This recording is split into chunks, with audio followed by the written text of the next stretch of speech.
The Hunted Witch is a game that takes place in the future, in the year 2058. In it, you will play as a young witch who has been found and is being hunted by the US Army. First and foremost, it's a flight combat game. That means you play as a character that can fly, and your main objective is to fight enemies. The flight mechanic has two parts: a hovering flight mode that lets you move in any direction with fine control like a helicopter, and a fast mode that lets you zip around like a plane, much faster but also less agile. By combining these two, you can get around quickly, dodge attacks, and still accurately target and engage enemies. For the combat side, you have the general enemies and the bosses. General enemies are all the usuals you'd expect, like small drones, tanks, helicopters, artillery, and so on. While these units can be dangerous, they are often easy enough to destroy with only a few attacks and straightforward enough to counter, at least one-on-one. In numbers and in various combinations, they can be much more challenging, however. But for the real challenges, we have the bosses. This game has multiple bosses spread throughout the story, and these fights require you to pit your all against them. Some bosses will have support of friendly units, while others are dangerous enough all on their own. Each boss has its own attacks and mechanics you'll need to learn to survive and then beat it.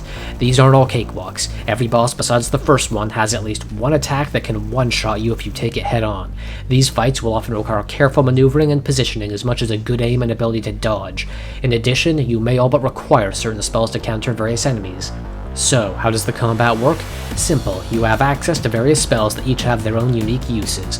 The most basic being a Chaos Orb. It does decent damage, but its power fades as the range increases. It barely costs any mana though, making it your reliable backup.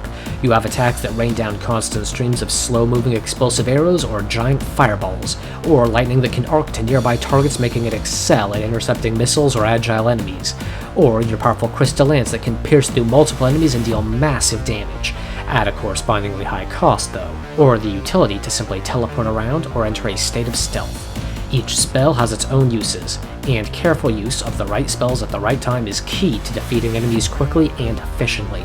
Destroying an enemy can return some mana to let you stay in the fight, but if you take out a low-value drone with a Crystal Lance, you'll end up quite in the red and need to wait a while to regenerate that mana. Use Chaos Orb or magical arrows though, and you may finish the fight with more than you started with, letting you maintain a constant attack and good flow in battle as you counter each enemy with the best approach you can manage. You also have your shield that keeps you safe. You can actively reinforce it, taking less damage in exchange for mana. A perfectly timed active block can even recover some mana from an attack, but is a risky move against most enemies, and the truly powerful attacks can still just blow right through it. Hopefully with this, you now have a better understanding of what type of game The Hunted Witch is, and if it's something you'd like to give a try or not.